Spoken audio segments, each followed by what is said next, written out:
بسم اللہ الرحمن الرحیم۔ حضرت علی رضی اللہ تعالی عنہ کا شمار ان چند لوگوں میں ہوتا ہے جنہوں نے سب سے پہلے دین اسلام کو قبول کیا۔ آپ علیہ السلام اپنی علمی ذہانت اور دانش مندی میں اپنی مثال آپ تھے۔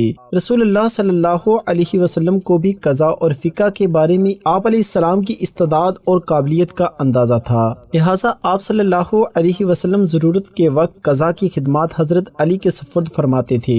سیدنا عمر رضی اللہ تعالی عنہ تو اکثر سیدنا علی رضی اللہ تعالی عنہ کی اس خوبی کا اعتراف فرماتے۔ ایک مرتبہ ایک خطبے میں ارشاد فرمایا، ہمارے بہترین قاضی علی ہیں اور بہترین قاری ابی بن کعب ہے۔ مدینے کا قاضی مقرر ہونا اور وہ بھی سیدنا عمر کے عہد خلافت میں، یہ سیدنا علی رضی اللہ تعالی عنہ کے لیے جہاں ایک بہت بڑا اعزاز ہے، وہاں یہ بھی پتہ چلتا ہے کہ سیدنا علی کو فقہ اور قضاء میں ایک خاص مقام حاصل تھا۔ چنانچہ آپ رضی اللہ تعالی عنہ اپنی نقطۂ راست نگار سے پیچیدہ مسائل کو حل کرنے کی کوشش فرماتے اور اس میں کامیاب بھی ہوتے۔ سیدنا علی رضی اللہ تعالی عنہ میں اللہ تعالی نے یہ سب خوبیاں رکھی ہوئی تھی، اس بات میں کوئی شک و شبہ نہیں۔ سیدنا علی رضی اللہ تعالی عنہ بڑے ذہین اور تباہ تھے، اور اسی ذہانت و طبع کی وجہ سے آپ سیدنا ابو بکر، سیدنا عمر اور سیدنا عثمان رضی اللہ تعالی عنہ کے بہترین مشیروں میں سے تھے۔ سیدنا عمر رضی اللہ تعالی عنہ سے تو آپ کو طبی محبت تھی،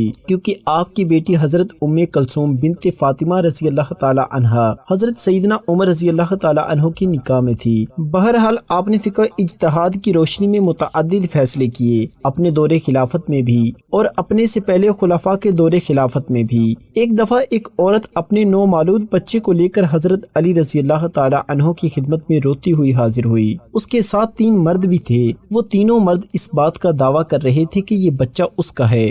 ہر مرد کا یہ دعویٰ تھا کہ پیدا ہونے والا بچہ اس کو دیا جائے۔ اب حضرت علی رضی اللہ تعالی عنہ اس عورت سے کہنے لگے کہ تم ہی سچ بتا دو کہ یہ بچہ کس کا ہے۔ عورت کہنے لگی، مجھے نہیں معلوم کہ ان تینوں میں سے اس بچے کا باپ کون سا ہے۔ جب مجھے حمل ٹھہرا تو اس مہینے میں نے ان تینوں سے ہم بستری کی تھی۔ میری آپ رضی اللہ تعالی عنہ سے درخواست ہے کہ میری غلطی کو معاف فرما دیا جائے۔ حضرت علی رضی اللہ تعالی عنہ ان مردوں سے پوچھنے لگے کہ تم میں سے اس عورت کا شوہر کون ہے؟ ایک مرد نے ہاتھ کھڑا کیا تو آپ رضی اللہ تعالی عنہ نے اسے فرمایا کہ کیا تم حلفاً کہہ سکتی ہو کہ یہ بچہ تمہارے نطفے سے پیدا ہوا ہے؟ شوہر کہنے لگا، نہیں، میں اپنی بیوی کی بدکاری دیکھ کر اب بالکل کچھ نہیں کہہ سکتا۔ سارے مجمع میں خاموشی چھا گئی کہ کیسا عجیب و غریب معاملہ ہے اور اس کا فیصلہ کیسے ہوگا۔ وہاں مشرکین بھی موجود تھے، کہنے لگے آج علی سے فیصلہ نہیں ہو پائے گا۔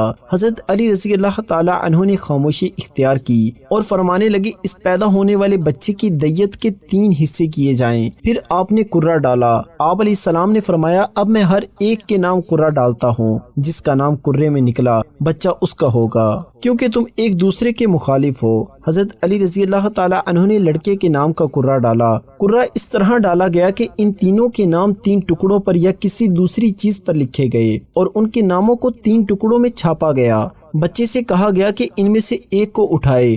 ہر بار بچے کا نام ایک ہی آدمی کے ساتھ نکلا۔ جس کے نام کے ساتھ لڑکے کا نام نکلا اسے اس کا بیٹا قرار دے دیا اور لڑکے کو غلام فرض کر کے اس کی قیمت لگائی اور 2/3 قیمت اس کے دوسرے 2 افراد سے وصول کی۔ جب رسول اللہ صلی اللہ علیہ وسلم نے فیصلہ سنا تو آپ صلی اللہ علیہ وسلم نے فرمایا، اگر یہ فیصلہ میرے سامنے لاتے تو میں بھی اس کا اسی طرح فیصلہ کرتا جس طرح علی رضی اللہ تعالی عنہ نے فیصلہ کیا ہے۔ روایت ہے کہ حضرت عمر بن خطاب رضی اللہ تعالی عنہ کے زمانے خلافت میں قدامہ بن مظعون نے شراب پی۔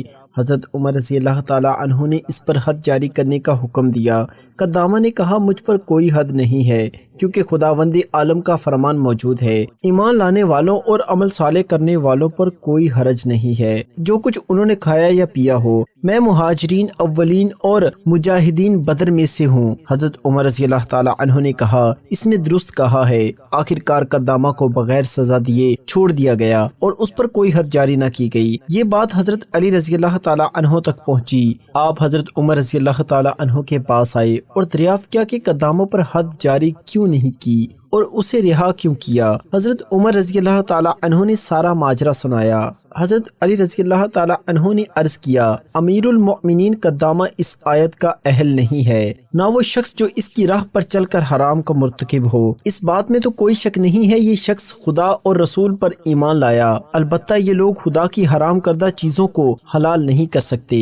پس قدامہ جو کچھ وہ کہہ چکا ہے اس سے توبہ کرنا واجب ہے، اگر وہ توبہ کرے تو اس پر حد جاری کی جائے، اگر وہ توبہ نہ کرے تو اس کی گردن اڑا دی جائے، کیونکہ وہ ملت اسلام سے خارج ہو گیا ہے۔ حضرت عمر رضی اللہ تعالی عنہ سمجھ گئے کہ قدامہ کو چھوڑ کر غلطی کی ہے، انہوں نے دوبارہ قدامہ کو طلب کیا اور اس کو توبہ کرنے کا کہا۔ قدامہ کو بھی علم ہو گیا تھا کہ میرے بارے میں شرعی سزا کیا ہے، تو اس نے توبہ کا اظہار کیا۔ اب اس سے قتل کی سزا تو ختم ہو گئی، مگر حد کا مسئلہ ابھی باقی تھا۔ حضرت عمر رضی اللہ تعالی عنہ نے حضرت علی رضی اللہ تعالی عنہ سے فرمایا، آپ فرمائیں کس طرح حد جاری کرنی چاہیے؟ حضرت علی رضی اللہ تعالی عنہ نے فرمایا، اسے 80 تازیانے مارے جائیں، کیونکہ جو بھی شراب پیتا ہے وہ مست ہو جاتا ہے، جب مست ہو جاتا ہے تو بہکی بہکی باتیں کرتا ہے، جھوٹ باندھتا ہے۔ بس حضرت عمر رضی اللہ تعالی عنہ نے اس کو 80 تازیانے مارے۔ میرے دوستو، ویڈیو اچھی لگے تو ویڈیو کو لائک اور Ayan voice T V channel کو سبسکرائب ضرور کریں۔ شکریہ۔